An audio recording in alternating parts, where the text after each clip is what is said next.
My name is Stephanie McMahon, and I am the Marketing Director for Berks Encore. And with me today is Rita Phillips. She's the Vice President of Volunteers. Welcome, Rita. Thank you, Stephanie. Thank you for having me. Yes, and today we're going to review our volunteer orientation materials so that any new volunteers can get started having all the information that they need.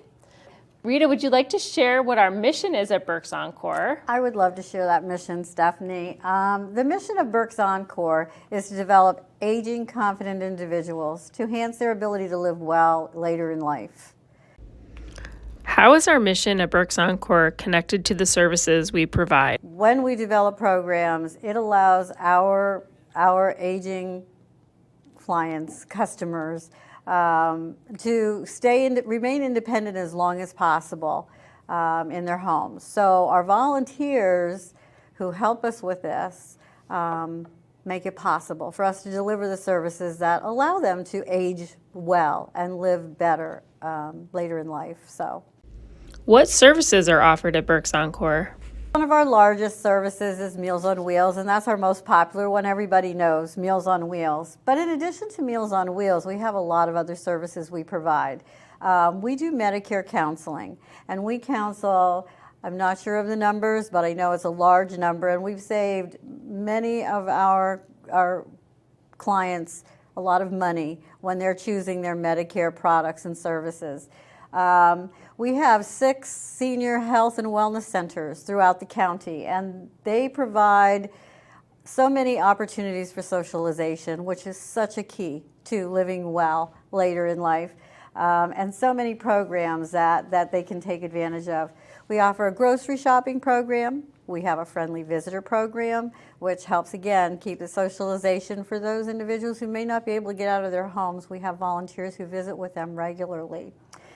We have health and wellness programs. We have our Berks Encore Care Plus program, which is a phenomenal way for a family to help plan how to take care of an elder family member. It's just awesome. And more recently, one of our newer programs is our medically tailored meal program. What should our volunteers pay close attention to while they are helping older adults?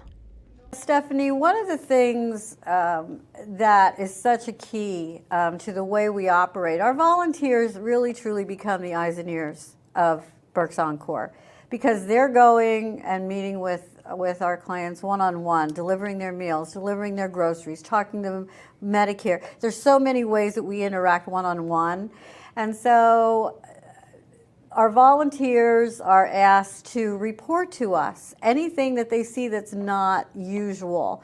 I mean, people who deliver meals on a regular basis get to know those clients or our grocery shoppers, or, and they know that I'm going to use Sally, who is always well groomed. Her hair is always neat. Her appearance is always good, well-dressed, that kind of thing, and all of a sudden she comes to the door and she answers, and her hair's not done well, or her clothing is rumpled, or she just seems out of sorts in some way, shape, or form. And when they know that, those are signs of changes that they should report to us. One of the big things with abuse to our elderly population, some red flags to see is, like, if they see signs of physical abuse. Is there a bruise, or is there something that's not quite right? Emotionally, they just feel like they're being bullied, or forced to do things they don't want to do. Sexual abuse, unfortunately. Exploitation, fraud today is so prevalent with our elderly. And you might have someone, a family member or a friend or someone who is pushing them to do things to take advantage of their financial situation, pushing them to do things that they don't really want to do. Or neglect. They're just not taken care of. There's no one there to take care of them. And what happens is sometimes our volunteers get closer to our clients than their family members, and they'll tell that volunteer things that they may not tell to someone else. because they trust them. And so we ask, if they see any signs of these types of things to report them to us immediately. Because it's just so our job is not only to serve that meal or give those groceries, it's the well-being of our client base. Yeah, it's definitely so important. And I know we talked a little bit about the change of condition and things like maybe a sign of falling or something like that. Can you expand on those things a little bit? Yes. Again, I mentioned about their personal appearance, but it could be their home. Their home is usually neat, and now all of a sudden dishes are piling up in the sink or things aren't getting taken care of. Just things that they would normally do that they're not. Those are signs that maybe something's not quite right. They look ill. They're usually very verbal and love to talk, and all of a sudden they become quiet, and there's just different things that you get as you get to know the person. You know how they normally are, just like with any friend. You know how they normally are, and something's off. And so we ask them to let us know those things, because again, there are eyes and ears, and it's because they are there and see these signs. If they let us know, we have emergency contacts. We have, staff on hand that knows how to treat and deal with those kinds of situations. Great. And I think that's, again, very important is, change is easy to see. And if you have a feeling that there's something not right, then your feeling might most likely be right. Mm-hmm. And it's better to report something, what you're seeing, to be on the safe side. Absolutely. So good. And let's talk a little bit about emergency situations. Unfortunately, there are times when volunteers will go to someone's home, and again, Meals on Wheels, a lot of times, like if they don't take the meal from yesterday, it's still in their cooler bag or something's not right, they'll call or try to get in, or they'll notify us. But we have had volunteers who, the habit is to just walk in the house, say Meals on Wheels, and they found a person lying on the floor. They've fallen. You see the commercials, falling, and they really can't. And we ask them, please don't pick them up. It's your first inclination. I want to help Mary up off the floor. We don't know what may have been injured. Are we going to do, make it worse by us lifting them? Call 911, get an ambulance there. Stay with them until the ambulance comes. Let somebody know at Berks Encore that this is happening. If we need to get somebody else out there to continue delivering the meals or whatever they're doing, we can do that. But it's important to know not to pick them up. Just call 911 and get an ambulance there as soon as we can. Yes, great. So we have, obviously, on our screen, we provided, any type of emergency situation, you definitely want to call 911. Mm-hmm. All right, well, let's move on. Mm-hmm. Let's talk about what you as a volunteer can expect from Berks Encore. Well, your expectation from Berks Encore is several things. First of all, a safe and orderly workplace. We want to also give you the support you need to feel comfortable in the role that you're undertaking. So we will provide the training that you need. We will coach you if need be. We will have somebody accompany you if need be for the first time or two. So whatever makes you feel comfortable with whatever role you're taking. But that we're going to provide you with the proper equipment you need. Whether it's a computer, whether it's the materials you need to take to someone's home, whatever. And we want you to feel that your time and talents are appreciated. We want you to feel that the time that you spend donating your time is well used and is appreciated. And you will hear that so many times from the people that you serve, how they just so much appreciate what their volunteer does for them. So we want you to know that we appreciate that too. And you should be treated with respect and with courtesy from staff, from other volunteers, from participants.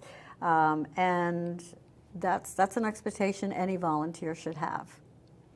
Well, great. And what about, what does Berks Encore ask of you as a volunteer? We ask of our volunteers, communication is always a key. So if there is an issue, if there is a problem, they should communicate to us so that they receive the support and the assistance they need from us. We do expect them to respect the privacy and confidentiality of the clients that they do serve.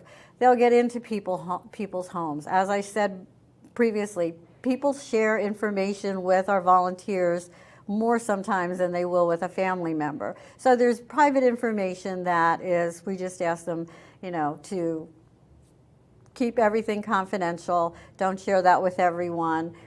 Just as our volunteers expect us and demand of us, and we should keep their information private, we want to keep our clients' information private as well. The information on Berks Encore's database, if they're using computers in any way for whatever task that they're doing, is also confidential. And that's really what we're looking for. Great.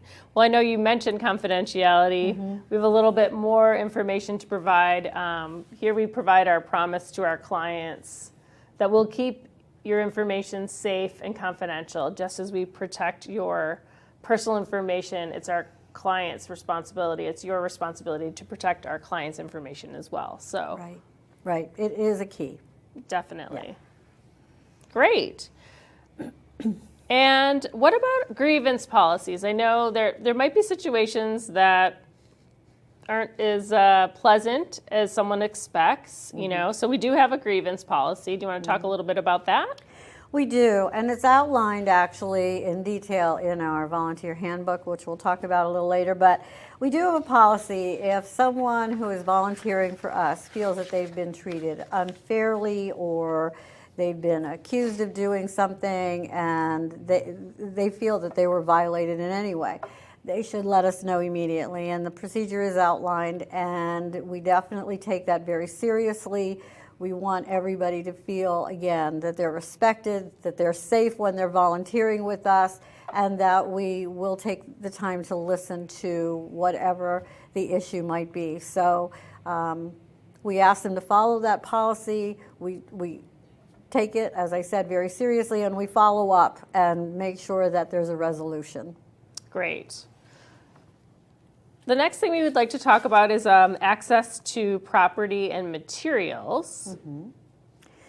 Well, depending on the volunteer's role, we provide the materials or the equipment that they need. If it's Meals on Wheels, they get the meals from our centers. If it's the grocery shopping program, they have the wherewithal to pay for the groceries for the client because we have the information on file at the stores, each store that the shopper would go to. If there's training involved, whether it's hands-on training, a number of times our volunteers, when they go out for the first time on Meals on Wheels, maybe the manager will accompany them just to show them how the tablets are used, how the route goes, so that they're comfortable, what needs to be done when they're interacting with the client. Those are all ways that we continue to do that. We do, from time to time, also provide other training to our volunteers as situations change, as topics come up, again, to just keep them involved as much as we possibly can. So that's important.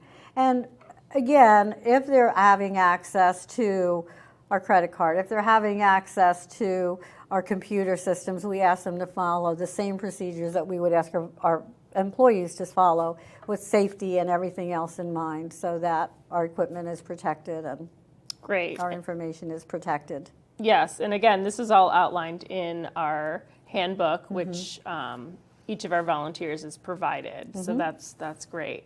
I know we have some additional policies that we kind of want to mention as we're going through this information. Again, this information is also in our handbook. Yes, and I'm not going to go into detail because it is outlined, and it's easier sometimes to read that than I don't need to read it to everybody. But we have different things, political and civic activities. We know that everybody has their own beliefs and all kind of thing, but we ask them to refrain from leaving materials on the property, especially political. You know, we don't get into those types of things. We also have a harassment policy. We have had, not often, but once or twice had to step in where there was harassment going on. We have that outlined, how to proceed, what we will not accept, and we will not accept any harassment of any of our staff, volunteers, participants, so we act on that quickly. A zero violence policy, tolerance for violence, no guns, no weapons on our premises at all, threats of physical harm. We take those things very seriously, and today we have to. We also have a drug and alcohol policy. No drugs or alcohol allowed on our premises. No sale of any of those things on our premises. And again, we want to provide a safe environment for all of the people that come to our centers and to our facilities. Again, mentioning we have volunteers who use computers. There is an information technology policy on file. And that is whether you're a volunteer or whether you're an employee, a lot of things to safeguard our software and our database. And so it's outlined in there. Email, social media, those types of things that might pertain to a volunteer. Rita, what if a client asks a volunteer to be their power of attorney? Sometimes, as I said, relationships build between a client and a person they're serving meals or whatever. And it's happened, they ask the volunteer to become their power of attorney, which is a very responsible job. You know, you're handling somebody else's finances for them in their absence. It's different if you're doing that for a family member and you're doing that, but if it's like a client-volunteer relationship, it's something I would seriously consider. But if that's something that the volunteer would want to do, we're fine with that. But as long as they're doing that for one of our clients, again, because things happen and we're not approving that. It's not Berks Encore who's saying, yeah, go ahead, do that. We're saying as long as they are doing that for a client, that they refrain from volunteering for us. Just so that we don't put Berks Encore in jeopardy and we're not involved in that whole process. That makes sense. Great. Well, I know our volunteer handbook, again, is available on our website. So you'll be able to download a copy at www.berksencore.org. And we also have some questions and a handbook receipt. So we'd like to ensure that you receive the handbook. And so we're asking that you answer a few questions about this orientation, as well as the signing that you received a handbook from us. And if you'd like a hard copy from us, we can also provide that. You would just need to ask us. So again, that's available on our website, really just below this video. So it should be easily accessible to you. If there are any questions, Rita's our contact. Rita, do you want to provide your contact information? Sure. They can either call me at 610-374-3195. My extension is 225, and they will direct dial into me. Or if it's more convenient for them to email, my email address is rphillips@berksencore.org. And I will respond to them. I'll be glad to answer any questions they might have about any of the policies or any other things that pertain to their volunteering. We want to make sure that everybody feels comfortable in their role. Great. And of course, we always have volunteers needed. So you want to share a little bit of information about that? We never say no to volunteers. And if you have friends or family members that you feel that they might enjoy volunteering for us. And we are so welcome to volunteers. We try to make it as convenient as possible. We also are grateful for if they can volunteer once a month, twice a month. You know, it's not, well, we can only volunteer once a month. That's important to us. There's a lot of tasks that we can use volunteers even if it's once a month. Just ask them to contact me again, 610-374-3195, and my extension is 225. They can email me. We have our volunteer application on our website, berksencore.org. They can complete everything. That application comes directly to me. We would love to have them. And again, we can always use some volunteers somewhere. Yes, that's right. And last, of course, we'd like to thank our volunteers. Without your help, we couldn't do what we do for the seniors throughout our community. Yeah, that's true. The number of hours, and I don't have that number in front of me, but Stephanie compiled a report, and I think it was like over 55,000 volunteer hours last year. I mean, you can't afford, we could never afford to have that kind of payroll to make sure that those services are delivered. It's through the dedication of our volunteers. It's through the willingness of our volunteers to pick up an extra route or take an extra grocery client, whatever it takes. And we are blessed to have so many people in the community and so many companies in the community willing to volunteer for us. Yes, it's so true. Thank you so much. And I'm just going to put on the screen one more time contact information for Rita in case you have questions. Feel free to give us a call, give Rita a call, email her. We're here to help. And again, we want to thank you. And thank you, Rita, for coming in today and helping me through this My volunteer pleasure. orientation. Thank you, Steph, for having me.